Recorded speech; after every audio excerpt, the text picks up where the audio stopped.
Bienvenue à notre webinaire Hello 2020. On va essayer de consacrer 45 minutes pour parler de ce qui nous attend, de ce que sera le marketing, vous donner un angle de vue, une perspective stratégique, un point de vue, des solutions opérationnelles pour comprendre et envisager ce que sera le marketing B2B en 2020. Je suis Clément Hurstel. Je m'occupe Excusez-moi, je passe les slides. Je suis donc Clément Hurstel, je m'occupe des stratégies de la demande des clients pour Théorie Globale.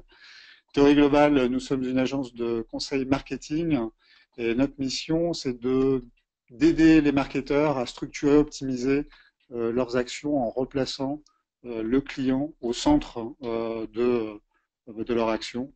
Et je suis accompagné je laisse se présenter. Bonjour, bonjour à tous. Je suis Bertrand Barmet, je suis cofondateur et directeur marketing de Limber, qui est une plateforme de content marketing automation. On en parlera évidemment plus précisément tout à l'heure, mais l'idée c'est de vous permettre de valoriser votre contenu et surtout de le distribuer de manière intelligente et d'en mesurer son retour sur investissement.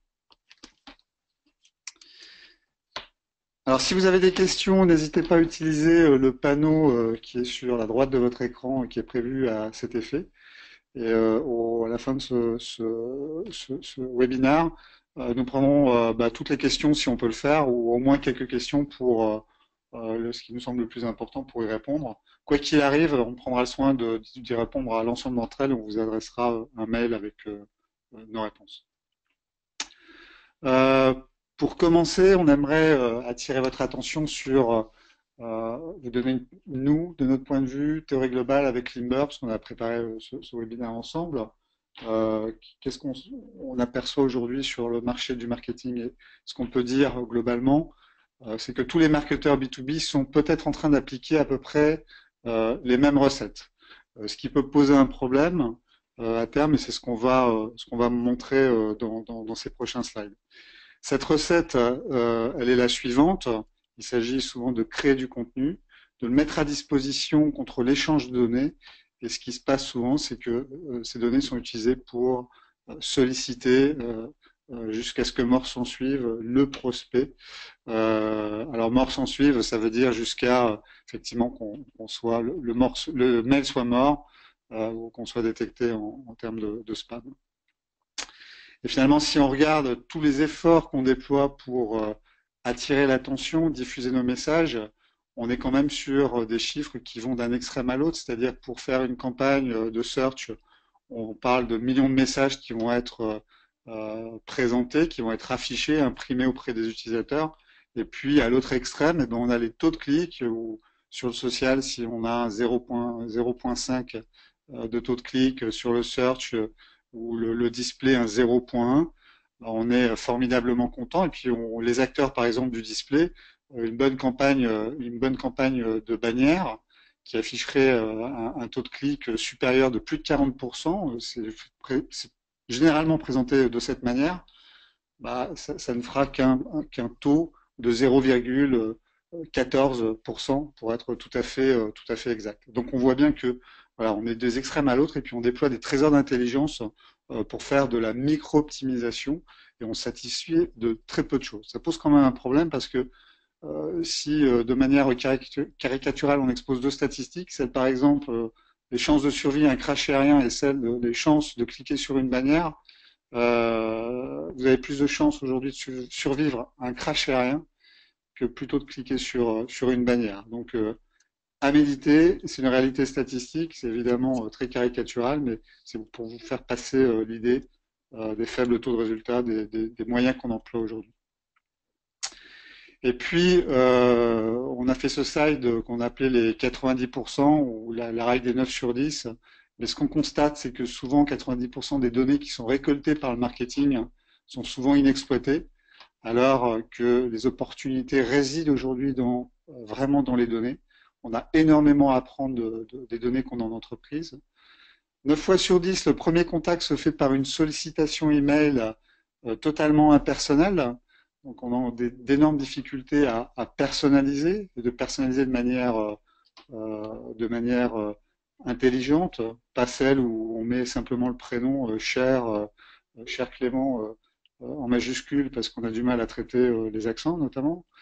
Euh, Dans 90% des cas, on privilégie les données firmo-démographiques plutôt que les données comportementales. Alors qu'on sait très bien que les données firmographiques ne nous apprennent rien sur l'intention d'achat. On n'a pas d'intention, on ne livre pas une intention d'achat. La taille de l'entreprise ne nous donne pas d'indication sur son niveau d'intérêt par rapport à la solution qu'on propose. La plupart des organisations marketing ne disposent d'aucune compétence statistique ou analytique. En tout cas, on en rencontre très peu. Euh, Bertrand, tu rencontres parmi tes clients beaucoup de data scientists, Non, pas encore. Honnêtement, c'est encore très, très rare, voire inexistant. on est d'accord. 90% des campagnes se concentrent sur l'acquisition, alors qu'on est en train de voir que acquérir des nouveaux clients, ça devient de plus en plus compliqué et que on fait quand même peu d'efforts pour travailler des clients déjà existants, alors que les bassins de croissance, ils sont là. L'upselling, le cross-selling, le renouvellement, tout ça passe par évidemment la satisfaction client dont on va parler un petit peu plus loin.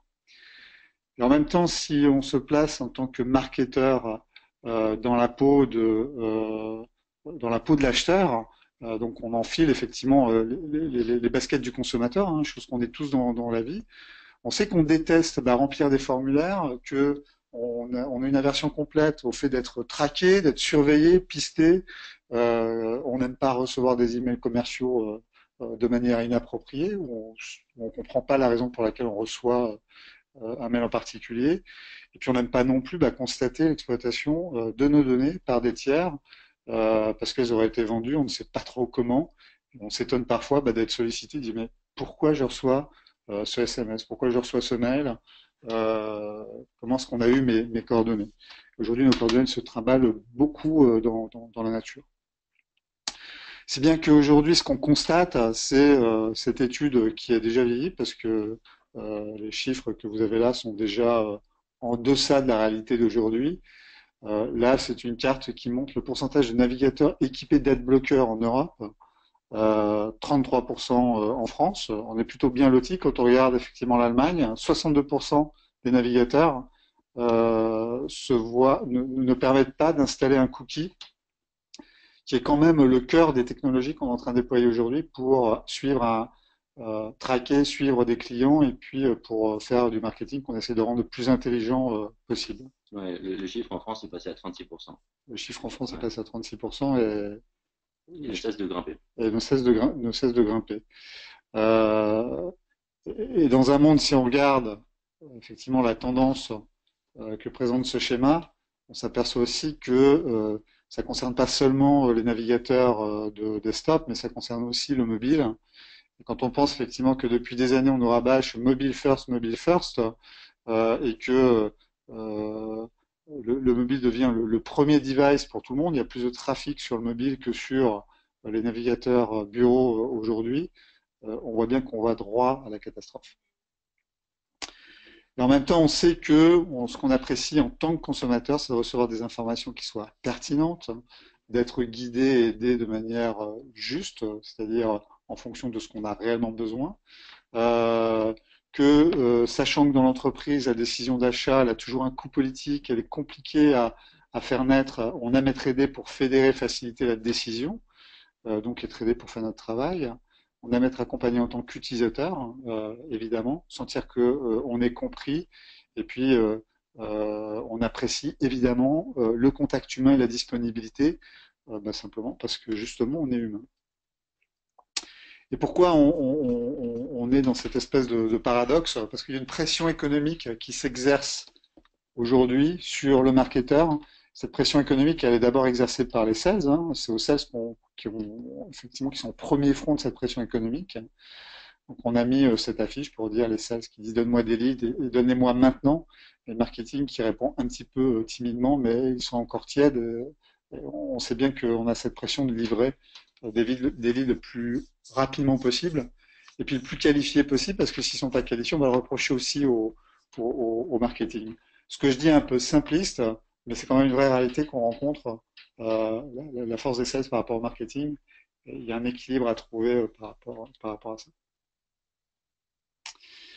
Euh, Si bien que ce qu'on va s'apercevoir dans les prochaines années, c'est que on va très vite s'apercevoir qu'en termes, le coût d'acquisition des leads va exploser, va littéralement exploser, en même temps que vont s'accroître toutes les difficultés pour qualifier effectivement des prospects, les qualifier de manière à ce qu'on puisse identifier leur intention d'achat, leur autorité pour prendre des décisions, l'identification de leur budget, le timing dans lequel ils veulent tout cela va devenir des informations qui vont coûter de plus en plus cher et qui vont être de plus en plus difficiles à obtenir.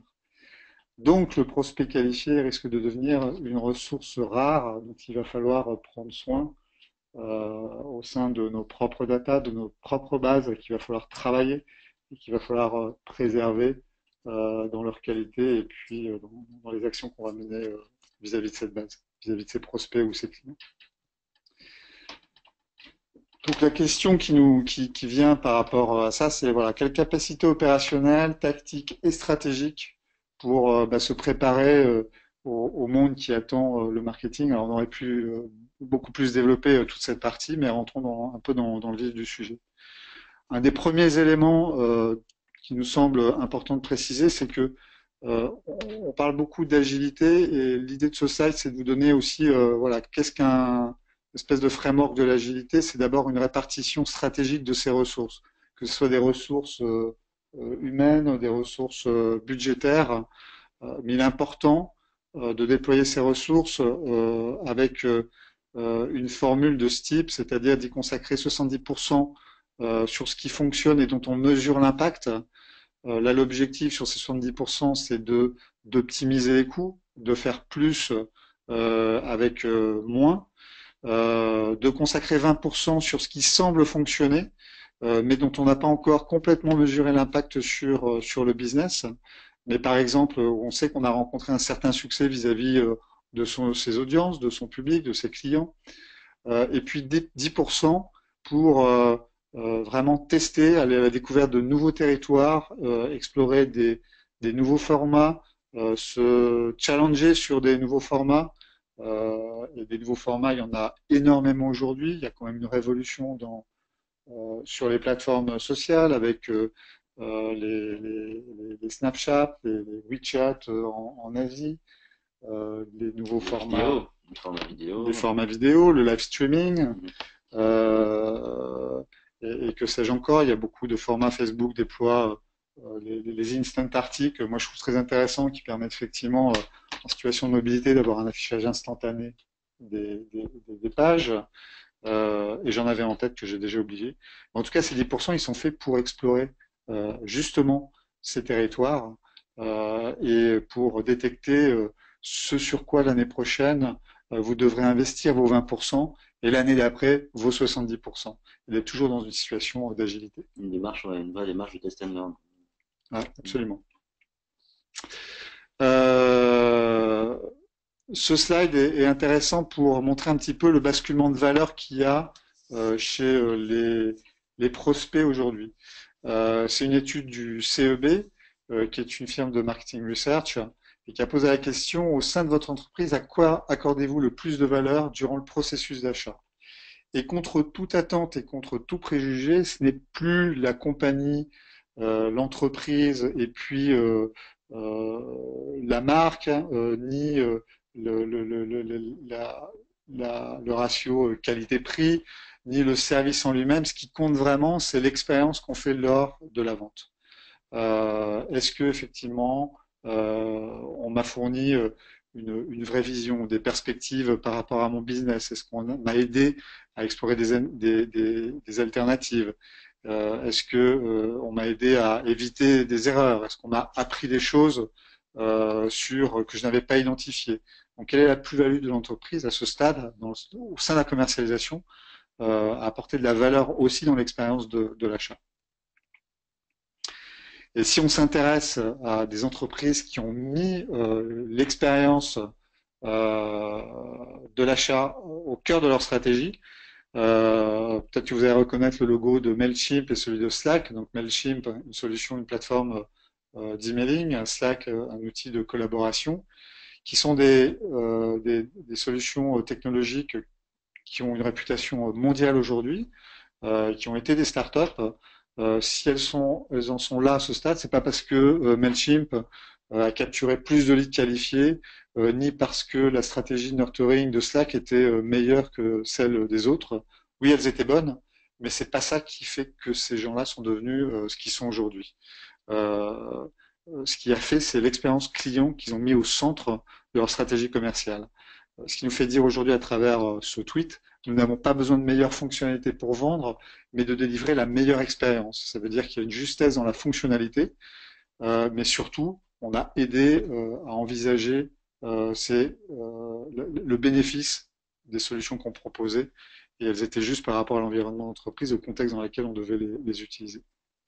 Donc il y a un besoin de pertinence qui s'exprime aujourd'hui, plus que de mieux ou de plus ou de meilleur.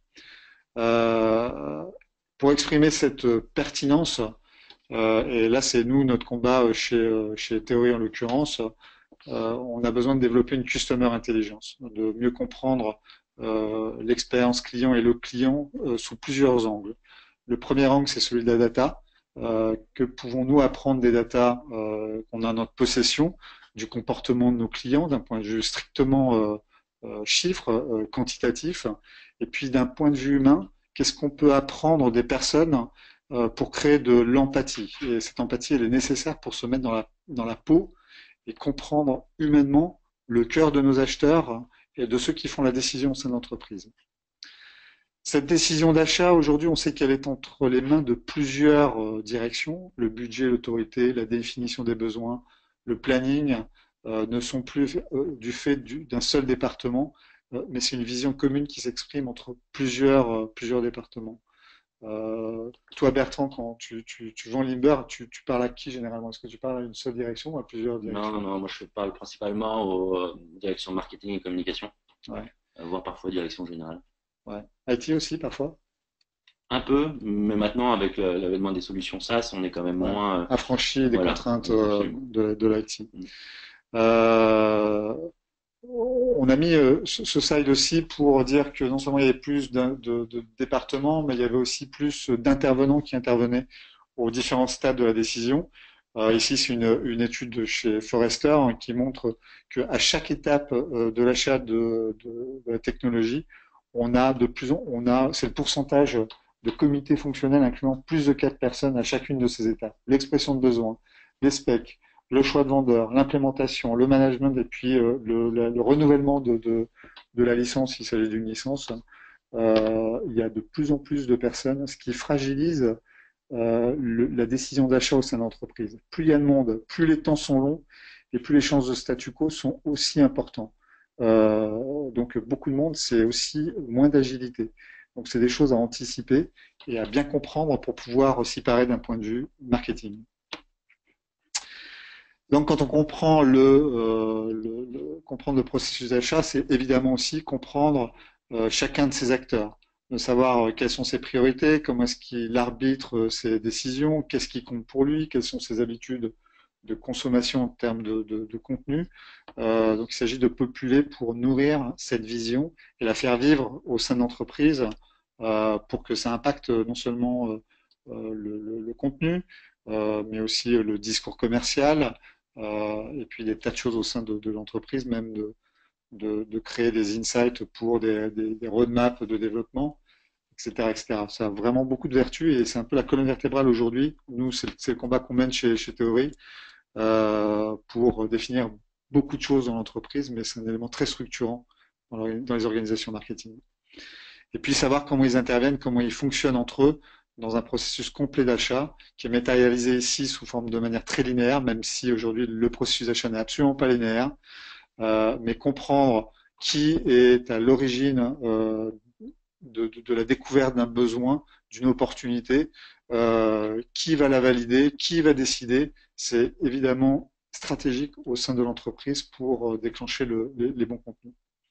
Parce qu'en fait, l'objectif de tout ça, c'est de comprendre que quand quelqu'un s'engage avec votre entreprise, qui est matérialisé ici par le premier point engagement, cette personne, généralement, elle est engagée pas seulement avec vous, elle est engagée avec d'autres entreprises. Donc, l'issue de cette décision, elle est forcément par un jeu mécanique, une petite part pour vous, une autre part pour les autres, et puis une grosse part pour le statu quo, ça va être très dépendant de la longueur du temps de la décision, plus le nombre d'intervenants. Donc l'objectif, c'est de savoir comment on peut intervenir en amont pour favoriser la décision en votre faveur, mais pour ça, on a besoin de comprendre chacun acteur pour savoir qu'est-ce qu'il va vraiment acheter. Le directeur financier ne va pas acheter la même chose qu'un utilisateur. Lui, l'utilisateur va acheter de la simplicité. Un directeur financier va plutôt acheter évidemment du ROI. Et puis un CEO va acheter une vision stratégique, des capacités stratégiques pour son entreprise. Euh, donc il s'agit de savoir, une fois qu'on sait ce qu'ils achètent, c'est beaucoup plus simple de savoir qu'est-ce qu'on va leur vendre, qu'est-ce qu'on va vendre à chacun de ces publics. Et de savoir comment on va construire une proposition de valeur qui soit plus juste. Ce slide est vraiment un outil que je trouve très intéressant. Il vient de chez Ben et compagnie, qui s'est intéressé à faire vivre dans une pyramide de Maslow les éléments constitutifs de la valeur pour un client. Et puis ils les ont catégorisés sur les éléments fonctionnels, émotionnels, l'impact social, l'impact le changement de vie, le changement de life stage. Et ce qu'il faut comprendre derrière cette pyramide, c'est que effectivement, il y a des points où on peut aller chercher de la différenciation, faire de la proposition de valeur, mais aller chercher des éléments une proposition de valeur un petit peu émotionnelle ne peut pas se faire sans effectivement au préalable avoir un certain nombre d'éléments fonctionnels. Sinon, la pyramide ne tient tout simplement pas debout. Et vous devez, pour passer chaque stade, avoir rempli un certain nombre de stades précédents de manière pertinente par rapport à vos solutions et puis par rapport aux besoins de vos clients. Et puis d'un autre côté, on a besoin aussi de comprendre ce qui va, les dysfonctionnements de groupe. On va vous envoyer les slides, donc j'ai un petit peu accéléré la présentation. Mais les dysfonctionnements de groupe, en tant qu'humain, on est toujours soumis à des divergences de vision, soit à des biais où on a tendance à juger les choses, à surestimer des informations en fonction de nos propres intérêts. On a des peurs et des résistances. C'est inscrit dans les gènes humains, il y a une aversion effectivement au changement. Et puis souvent au sein des organisations des entreprises, le manque de gouvernance, donc qui est plutôt imputable au management des entreprises selon les cas. Tout ça fort de toutes ces informations, de tout ce parcours, de toute cette customer intelligence, tout ça doit nous permettre d'avoir des stratégies de contenu qui soient beaucoup plus efficaces, qui soient dédiées à leur cible et sur lesquelles on a aussi une réflexion plus opérationnelle sur les canaux de promotion, sur la distribution. On va revenir d'ailleurs sur tous les canaux de promotion avec Bertrand et puis la solution Limber. Donc dans ce slide, on peut voir qu'effectivement, on n'a pas les mêmes supports, pas les mêmes contenus en fonction qu'on veut s'adresser en amont du parcours, dans la phase de considération, dans la phase de décision. On a aussi, ça nous permet aussi d'être beaucoup plus stratégique sur les canaux promotionnels choisis. Souvent, pour exemple, inutile de faire du retargeting dans une phase de découverte. Le retargeting a beaucoup plus de sens dans une phase de considération où les gens sont déjà dans l'exploration d'une solution. Donc, il faut rester dans le parcours d'achat de manière beaucoup plus affirmée à ce stade que au stade en amont où on est là pour faire du thought leadership, de la découverte et puis lever des besoins. On a besoin aussi d'outils sophistiqués pour gérer et marketer le cycle de vie des clients. Ce schéma, il est là simplement pour dire on a besoin de comprendre, de partager un vocabulaire autour des clients, de nos prospects. C'est un vocabulaire qu'on doit partager entre le marketing et les ventes pour pouvoir y dédier des actions. Ici, vous avez des gens qui sont engagés parce que ce sont des visiteurs qui ont rempli un formulaire sur le site, ou alors des gens qui sont connus parce qu'on a acheté des listes ou on a co-marketé des listes.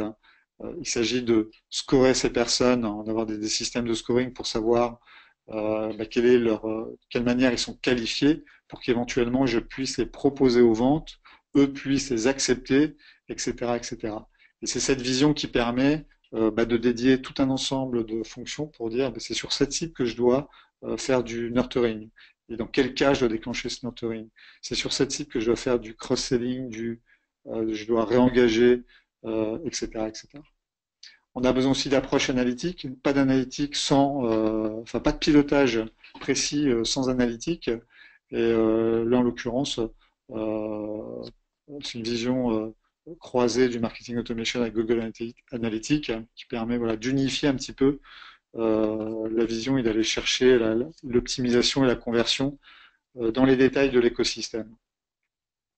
Et enfin, on va parler, je vais laisser la parole à Bertrand, la distribution du contenu. Tous ces efforts pour créer du contenu qui soit pertinent, qui soit mesurable, etc., impossible de pas envisager voilà, des solutions beaucoup plus opérationnelles qui permettent de distribuer de façon intelligente et très puissante, comme vous allez pouvoir le voir, le contenu. À toi la parole, Bertrand. Merci Clément. Alors oui, sur ce slide, on a mis une grande couronne. C'est tous les marketeurs ou beaucoup de marketeurs doivent connaître la phrase, la fameuse phrase de Bill Gates qui date d'il y a maintenant plus de 20 ans, Content is king, donc le contenu est roi. Et effectivement, sur Internet, en tout cas en théorie, dans le marketing digital, c'est le contenu qui doit être la source de parole de l'entreprise, quels que soient les canaux de communication qu'elle utilise. On se rend compte qu'en réalité, ça marche énormément en silo. Et il y a des équipes en charge des réseaux sociaux, des équipes en charge du site web, des équipes en charge de l'emailing. Et toutes ces équipes-là font leur boulot un peu dans leur coin, créent leur propre contenu sans vraiment de cohérence entre toutes ces actions. Alors comme le disait Clément, il est important de bien tout mesurer, surtout d'avoir une agrégation de data pour pouvoir prendre les bonnes décisions et pouvoir savoir ce qui convertit bien, ce qui ne convertit pas, pour pouvoir s'améliorer et voilà, partir dans un cycle d'amélioration continue.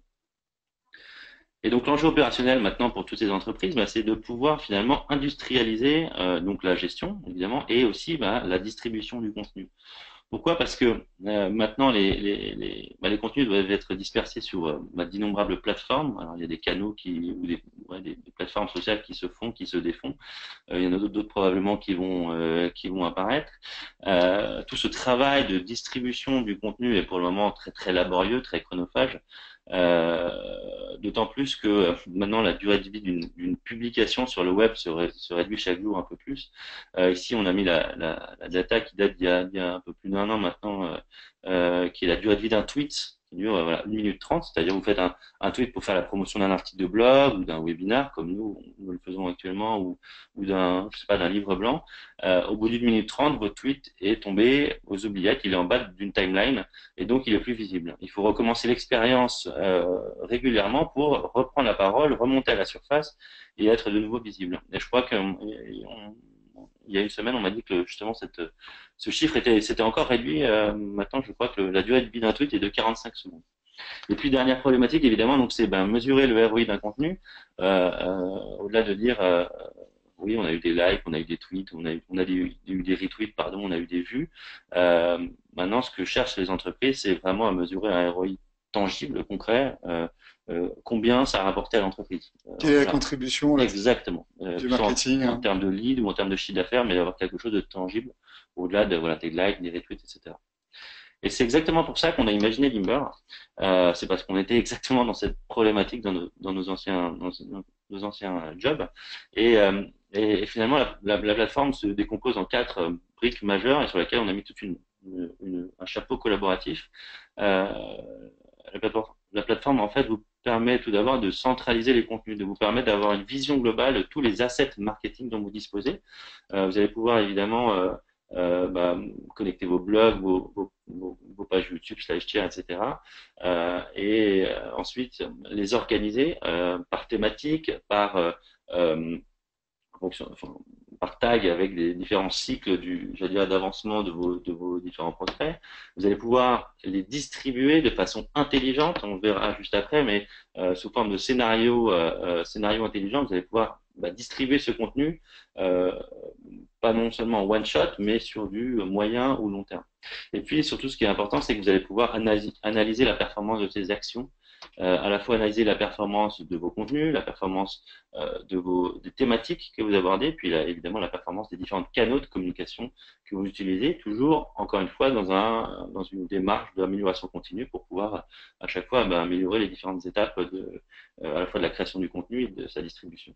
Et puis au-dessus de tout ça, on a mis toute une brique collaborative qui permet de travailler évidemment entre plusieurs personnes au sein d'une équipe marketing, entre différents bureaux, pourquoi pas locaux, donc je veux dire en amont au niveau de la création et de la distribution du contenu, et puis en aval, on le verra tout à l'heure, mais de pouvoir permettre de communiquer bien au-delà de ces simples comptes corporate qui ont, on le constate nous avec notre plateforme, finalement un impact assez limité. Et tu gères la partie multilingue aussi pour les Absolument. équipes Ouais, internationales? tout à fait. Voilà, donc Non. on gère la partie multilingue, c'est-à-dire que les différentes équipes vont pouvoir avoir les contenus s'ils sont présents sur différentes langues notamment. Et je voudrais préciser, je vais faire semblant de poser la question parce que je connais la réponse, mais dans la partie centralisée, on ne gère pas seulement son contenu, c'est aussi un formidable outil de curation qui Absolument. permet d'aller chercher du contenu complémentaire et qui vit dans votre galaxie de contenu, votre propre galaxie de contenu. Donc, Absolument, ouais. C'est tout à fait ça. Ce qui est intéressant, et Clément et l'agence Théorie le sait bien mieux que moi, mais c'est que l'intérêt, c'est pas forcément d'être auto-centré et de partager uniquement son propre contenu, mais aussi de se positionner en tant qu'expert et de pouvoir partager des contenus qui sont toujours relatifs à son secteur d'activité, mais qui sont pourquoi pas créés par des leaders d'opinion ou par des, comme tu le disais tout à l'heure, des agences d'analyse ou de consulting qui peuvent donner des data et des insights très intéressants. Euh, un des points principaux de Limber, c'est de permettre de valoriser le contenu. Comme on le disait tout à l'heure, si vous faites juste un tweet ou un post Facebook ou LinkedIn sur ces plateformes-là pour valoriser un contenu, très vite, votre post va tomber aux oubliettes.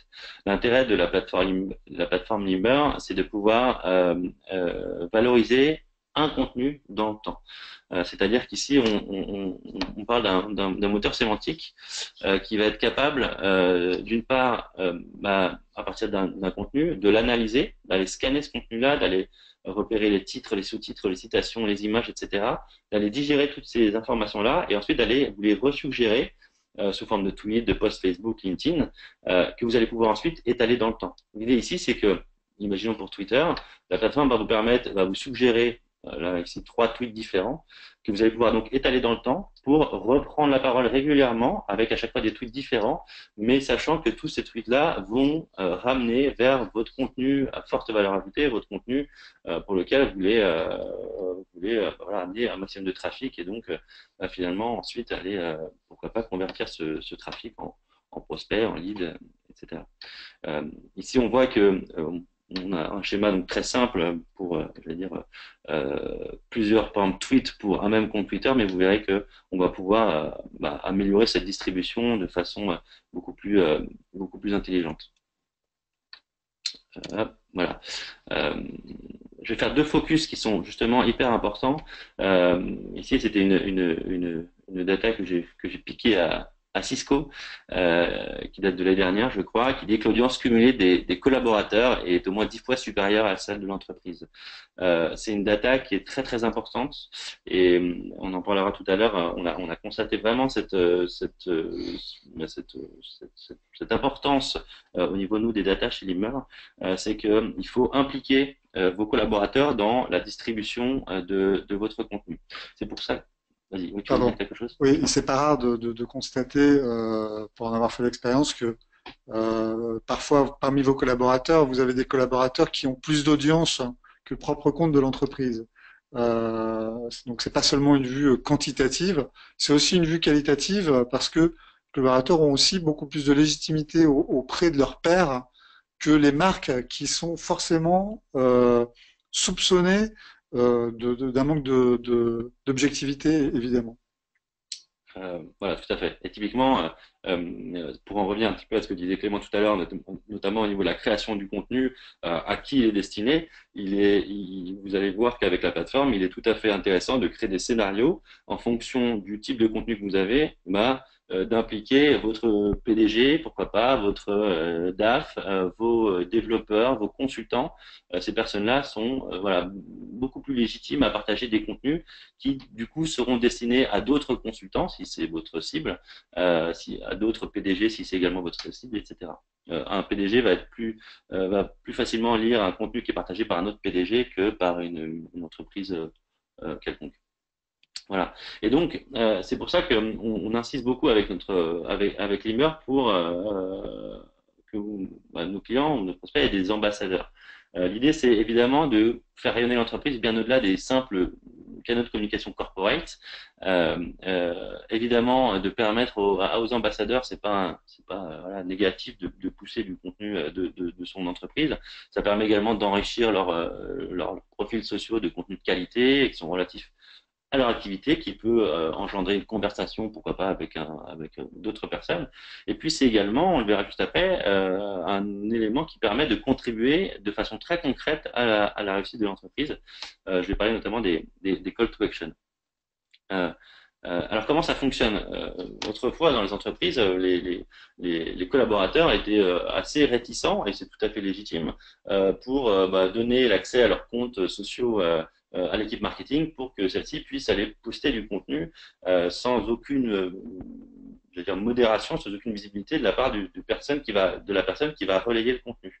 Puisque voilà, il peut très bien dire, bah non, je refuse que tu postes quelque chose chez moi, je sais même pas ce que tu vas poster, j'ai aucune visibilité, c'est hors de question. Nous, ce qu'on a créé avec Limber, c'est une plateforme ambassadeur qui permet justement à ces relais-là, qui peuvent être des collaborateurs, qui peuvent être des partenaires, de relayer le contenu, mais de façon modérée. C'est-à-dire que la personne va aller connecter, alors il n'y a pas d'identifiant, il n'y a pas de mot de passager, c'est très très simple, de connecter son Twitter, son Facebook, son LinkedIn, et de le mettre à disposition d'une équipe marketing, d'une équipe communication, mais de mettre en place des règles de modération. C'est-à-dire que la personne va pouvoir dire, bah voilà, je mets à disposition mon compte Twitter, mais je veux avoir une modération obligatoire, c'est-à-dire que je veux à 100% être averti dès que l'équipe marketing souhaite poster quelque chose sur mon compte Twitter, et c'est moi qui valide le message, c'est moi qui modifie le message, ou c'est moi qui refuse le message, hein, si je n'ai pas envie de partager ce message-là. Et tout ça se fait de façon très simple par notification email. Donc il n'y a pas un énième outil à rajouter. La personne peut très bien être en mobilité, voilà, un simple bouton, un simple clic sur le mail et le post est validé, refusé, etc.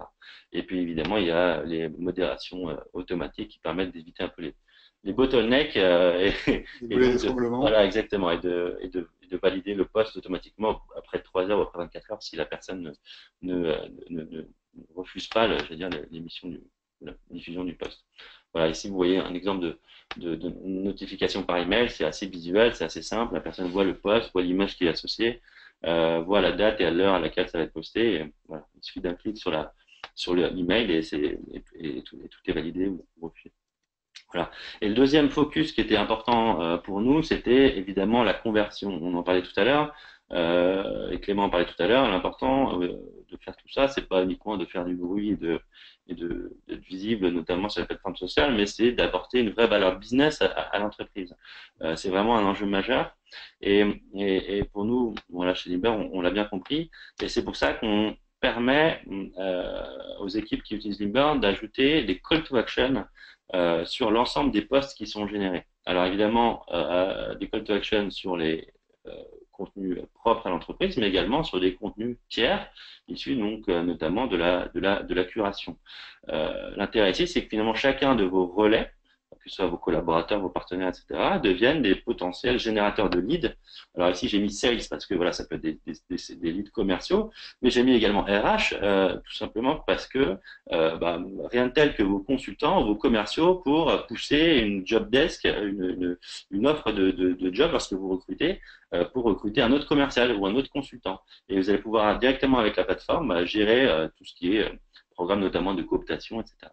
Donc c'est pas seulement une plateforme pour le marketing, la communication, ça peut servir aussi aux RH, tous les gens qui ont besoin de communiquer. On sait aujourd'hui l'importance des stratégies de cooptation pour résoudre des problèmes de ressources humaines. Ouais, tout à fait. Et sachant que les DRH auront de plus en plus aussi des politiques de marque employeur et c'est de la vraie communication, quoi. et encore une fois, l'importance de cette démarche-là, c'est de pouvoir avoir un vrai ROI que vous allez pouvoir encore mesurer la plateforme par contenu, par canal, par individu. Vous allez pouvoir avoir ce qu'on appelle des leaderboards. Pourquoi pas mettre en place des challenges, etc. directement dans la plateforme. Voilà, donc je passe très vite parce que je pense que je dépasse mon timing. Non, non, Mais, tu dépasses pas ton timing. Je pense que c'est important que les gens comprennent comment ça fonctionne et l'intérêt des call to ouais. action. En fait, l'intérêt ici, c'est que vous allez pouvoir directement ajouter un call to action sur un contenu que vous allez pousser. Donc là, lorsque la personne va cliquer sur votre tweet, sur le post LinkedIn ou sur le post Facebook qui a été créé, la personne va arriver sur le contenu, mais avec votre message, j'allais dire en surimpression. Ici, on avait fait un exemple, un pilote avec un de nos clients qui est Paris Région. Vous voyez qu'ici, c'est un article du Monde et Paris Région a pu mettre son petit bonneau en disant, ben voilà, si cette thématique vous intéresse, suivez-nous sur Twitter, suivez Paris Région sur Twitter. On signe son expertise Exactement. en promouvant du contenu qui est pertinent. Exactement. Ici, par exemple, voilà, pour enrichir une base emailing, vous pouvez très bien donc poser ce call to action sur vos contenus propres, mais également sur les contenus issus de la curation. Et de manière encore plus poussée, vous allez pouvoir directement ajouter, coller des formulaires de lead gen. On sait souvent que dans les entreprises, certaines d'entre elles, certains d'entre vous utilisent notamment ce qu'on appelle des landing pages, hein, des pages d'atterrissage pour pouvoir ensuite identifier les gens. Ici, il n'y a même plus c'est même plus la peine de créer ces landing pages puisque vous allez pouvoir directement accrocher le formulaire d'identification sur le contenu en lui-même, que ce soit sur un contenu web, mais sur aussi un fichier PDF, une infographie, etc. Donc l'importance de la pertinence dans la curation. L'idée n'est pas de squatter, mais justement de nourrir une expertise, de nourrir du thought leadership, mais de signer effectivement cet effort de curation qui est fait par l'entreprise. Exactement. Et l'idée, c'est pas absolument pas de remettre justement en cause les outils que vous utilisez actuellement. C'est pour ça qu'on s'intègre avec n'importe quel autre outil qui va prendre le relais ensuite de votre lead, de votre prospect. Donc, vous allez pouvoir intégrer des formulaires de marketing automation comme voilà, Marketo, Eloqua, etc. ou Salesforce ou Mailchimp ou voilà, peu importe. Vous allez pouvoir intégrer n'importe quel formulaire pour que le lead qui va être généré aille directement dans votre outil et ensuite être pris en charge par les outils, je veux dire, qui vont prendre le relais. Voilà. Donc, pour vous projeter un petit peu, vous voyez ici un exemple de déploiement.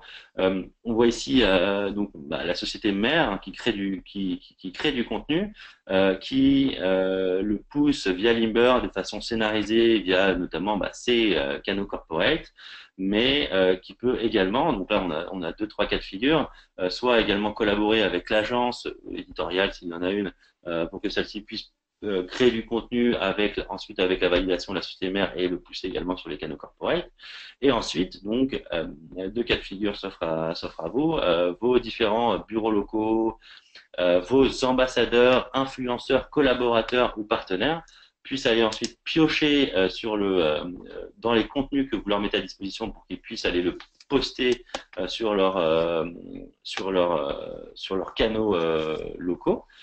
Ou encore mieux que ça, tous ces relais-là peuvent très bien aller, je veux dire, connecter ces comptes-là à la plateforme pour que vous puissiez créer des scénarios qui permettent d'aller donc pousser sur les canaux corporate, mais également ensuite sur les différents ambassadeurs, influenceurs, partenaires que vous pourriez avoir. L'intérêt ici, c'est que vous avez une gouvernance vraiment de toute la communication jusqu'au niveau, je veux dire, hyper local, et surtout une remontée de l'information en temps réel de la performance de tel contenu, de tel canal de communication, de telle thématique que vous abordez.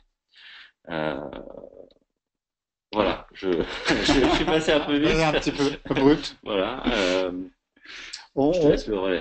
on va conclure sur ce webinaire à travers quelques tweets on aurait pu en mettre des tas d'autres. On va vous proposer cet après-midi, on va vous envoyer un petit mail avec cette présentation, vous proposer de retweeter si le cœur vous en dit ces tweets. L'engagement client, il précède toujours la confiance, puis l'achat, puis le profit, puis la fidélité, puis la loyauté. Ça se passe toujours dans cet ordre. C'est aussi une espèce de pyramide de Maslow. On ne peut pas passer d'une étape sans passer la précédente. Donc l'engagement client, il est fondamental. Faites décoller votre contenu, préférez les canaux sociaux de vos collaborateurs plutôt que vos comptes corporate. C'est un fait aujourd'hui. La marque employeur, l'employeur, comme le consommateur d'ailleurs, est beaucoup plus acteur et beaucoup plus de légitimité, bien souvent que la marque lui-même. C'est-à-dire que la marque n'est pas en retrait. Elle doit être présente, mais elle n'est plus la seule actrice de la communication de l'entreprise. Les data convoquent la rationalité, les personas convoquent l'empathie. Pour nous, c'est les deux angles d'attaque pour créer les conditions de la customer intelligence. Euh, et je vous propose à présent, euh, on va attendre 2 minutes pour recueillir vos questions. Donc, utilisez le petit panneau sur la droite et puis on va regarder ça pour répondre à 2 ou 3 questions d'ici ces 2 minutes. À vous de jouer.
Allô, allô, nous sommes de retour. On va prendre juste 2 questions. Il y a eu très peu de questions finalement. J'espère qu'on a dû être complet et convaincant sur nos propos et précis sur nos propos. Une question pour Limber. Quelle typologie de client aujourd'hui, à quelle typologie de client s'adresse Limber? Alors, c'est très large. En fait, nous, notre mission, c'est de valoriser le contenu. Donc déjà, toutes les entreprises qui ont compris que finalement, maintenant, pour être visible et pour pouvoir montrer son expertise, la bannière qui clignote n'est pas suffisante. Il faut créer du contenu à forte valeur ajoutée et du contenu intelligent. Alors, on a à la fois, bon, principalement des entreprises évidemment B2B. On a à la fois des éditeurs de logiciels, nous avons des réseaux de franchise comme Avast Voyage par exemple. Nous avons des cabinets d'avocats ou de cabinets de consulting comme Roland Berger par exemple, qui créent du contenu à très forte valeur ajoutée, pardon, et qui est intéressant de faire relayer, notamment par les différents partenaires, les différents associés de l'entreprise sur je veux dire, les réseaux sociaux, les canaux sociaux des personnels de ces différents acteurs. On a également des groupes de presse comme Edicialis ou comme Reworld Media. Euh, voilà, c'est assez large. Euh, je veux dire, tout est possible. Voilà. Je pourrais évidemment parler beaucoup plus précisément si vous avez besoin de use case ou de cas client. Je serais ravi de vous présenter voilà, différents cas concrets. De toute façon, il y a peu d'entreprises qui ne sont pas concernées aujourd'hui par les réseaux sociaux, par faire résonner leur prise de parole. Donc, par nature, tu Bah, t'adresses à beaucoup de secteurs oui, d'activité. effectivement, le spectre est assez large. Ouais. Ouais, c'est vrai que voilà, tout ce qui est gouvernance des contenus, euh, smart distribution, on va Ouais, dire, ouais. et puis surtout mesure du ROI, quoi. Ok. On a une autre question par rapport à l'empathie envers nos consommateurs. Comment les connaître vraiment? Tous les consommateurs n'ont pas les mêmes attentes. Alors c'est vrai. Euh, Créer l'empathie, c'est pas l'histoire d'un soir, c'est un long processus. C'est un processus effectivement pour analyser les parcours d'achat, comment se fait la décision au sein des entreprises à qui vous souhaitez vendre. C'est la même chose pour des consommateurs hein, également. Et puis c'est des études, des interviews pour comprendre ce qui les motive, comment ils décident, quelles sont leurs priorités, comment ils arbitrent quand on propose quelque chose on est une solution qui vient complètement renouveler un marché. On peut pas avoir les mêmes arguments que lorsque on propose enfin, de remplacer un service qui existe déjà, dont on ne renouvelle pas vraiment le cœur. Donc là, on va rentrer dans des batailles de prix généralement, alors que si on essaie de trouver la différenciation, on va trouver des choses différentes. En tout cas, il n'y a pas de réponse unique, c'est-à-dire qu'à un moment, on doit faire des choix. Il y a des tas de raisons pour lesquelles on achète. Il y a des tas de raisons qui nous font avancer dans une décision, euh, mais il faut en sélectionner quelques-unes. Elles doivent être en rapport avec la mission d'entreprise. Il faut pouvoir héberger et trouver une rationalité pour évidemment pas exploser les ressources. On ne peut pas répondre d'un point de vue marketing à tous les cas de figure.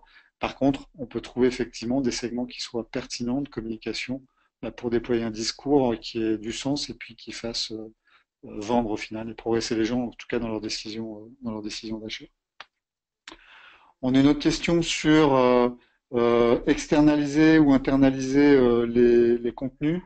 Euh, Nous, on a tendance à dire chez Théorie, mais c'est une conviction que c'est toujours très difficile. On a toujours du meilleur contenu quand il est produit en interne, parce que c'est difficile pour les externes de devenir experts à la fois de la solution, ça peut se faire, du secteur d'activité, mais devenir expert aussi du discours employé de la marque, de la culture de la marque qui va parler, c'est compliqué. Donc il y a deux poids, deux mesures. Il y a une partie du contenu qui peut évidemment être externalisée, et puis une partie du contenu qui doit être internalisée parce que l'expertise est au sein de l'entreprise. En revanche, on voit de plus en plus d'associations avec des médias parce que les médias ont quand même l'expertise aussi du format et savent intéresser, savent raconter des histoires. Et on voit de plus en plus de marques qui s'associent aussi sur des opérations avec des médias pour pouvoir EP leur storytelling et être beaucoup plus convaincants en termes par rapport à leurs solutions puis par rapport à leur proposition de valeur sur le marché. Après, il est toujours, j'ajoute juste un petit truc, il est toujours aussi intéressant de pouvoir avoir un avis extérieur, puisqu'on est souvent, voilà, en entreprise, la tête dans le guidon C'est et vrai. on respire souvent nos propres gaz d'échappement. Et finalement, mais c'est vrai, c'est une image un peu stupide, mais qui parle bien et Surtout en qui, ce moment avec la ouais, correction. mais et surtout d'avoir un point de vue extérieur et de pouvoir permettre un petit peu d'avoir une vision un peu plus, de lever la tête et de pouvoir avoir un avis extérieur, c'est toujours aussi Rafraîchissant. assez intéressant. Ouais. Ouais. Ok, voilà pour ce webinaire. On a encore une question. Euh, Si j'ai bien compris, le partage de contenu par les collaborateurs est très important, mais comment faire pour prendre conscience de l'importance de cette action à ces collaborateurs qui ont souvent peu de temps à consacrer à cette tâche de partage? Alors, je laisse, Ah ouais, elle est ouais, polyvore cette alors là, question. c'est exactement les problématiques qu'on rencontre dans les entreprises avec lesquelles on discute. Et c'est exactement pour ça qu'on a imaginé j'allais dire, cette licence ambassadeur et cette démarche ambassadeur. C'est que finalement, les gens n'ont pas le temps d'aller piocher du contenu, d'aller ensuite le partager sur leurs différents canaux, etc. Ce qu'on propose ici avec cette solution, c'est de directement, quasiment de pré-mâcher un peu le travail, sans pour autant que tous vos collaborateurs postent exactement le même message. L'intérêt, c'est d'avoir des messages vraiment bien différents pour un même contenu, mais surtout, c'est d'amener le process quasiment à sa fin, c'est-à-dire que la personne, honnêtement, ça prend une demi-seconde de lire un email et de cliquer sur valider, refuser ou éditer, quoi. Donc c'est vraiment ça. Je pense qu'effectivement, en amont de ça, il est intéressant et j'ai tenté de le mettre là dans le slide. Pourquoi avoir des ambassadeurs? C'est que c'est hyper positif à la fois pour l'entreprise évidemment, mais aussi pour l'ambassadeur qui relaient du contenu intelligent, qui augmentent sa visibilité puisque c'est pas leur page s'actualise avec du contenu pertinent. Et puis et puis et puis voilà, c'est toujours intéressant de d'être un relais et de participer et de contribuer, j'allais dire, à la réussite de l'entreprise. Et enfin, quel mot d'accroche ou technique faut-il pour que nos cibles ouvrent nos emailing malgré des bons contenus? Il faut avant tout que nos cibles ouvrent les emails. Avez-vous des conseils? Bah oui, souvent l'histoire commence par l'ouverture d'un email, enfin en tout cas une première interaction, un point de contact. Il n'y a pas de magie, il y a derrière, il n'y a pas de mot magique. Il y a voilà de la pertinence, de comprendre un petit peu, c'est là où l'empathie est importante, parce que pour comprendre le contexte des gens, de comprendre ce qui va les motiver, c'est quoi leurs propres insights pour trouver le bon angle d'attaque. Donc c'est vraiment du test and learn. C'est pour ça que le test AB, les tests Ouais. multivariés existent sur les emails, pour trouver effectivement le bon ton et puis pouvoir le répliquer. Donc, je vous invite voilà, à avoir un bon outil de gestion d'email, mais surtout une bonne approche, une bonne approche de vos cibles, de leur parcours, la manière dont elles fonctionnent. Donc, voilà les conseils qu'on peut vous donner qui sont à date. On peut, si vous le souhaitez, on peut en discuter en particulier parce que les questions peuvent être les réponses peuvent être Mm. tellement vastes, c'est compliqué de les adresser à ce stade. Après, de façon très opérationnelle, comme tu disais, les systèmes d'A/B testing sont hyper pratiques. Ouais, De façon très simple, vous faites le même email avec deux titres différents que vous envoyez sur un tout petit panel de votre base de données. Euh, euh, voilà, en divisant par deux, hein, vous faites, je sais pas, 500 et 30 500, ou ouais, voilà. Et en fait, vous voyez ensuite le taux d'ouverture. Euh, et puis, je pense aussi qu'il y a la ligne éditoriale, hein, la manière dont on s'adresse de façon très concrète à son prospect ou à son contact, qui joue énormément. Je pense que, absolument. quoi qu'il arrive, la personnalisation est hyper importante. La personnalisation, le contexte, les enchaînements, les scénarios de communication.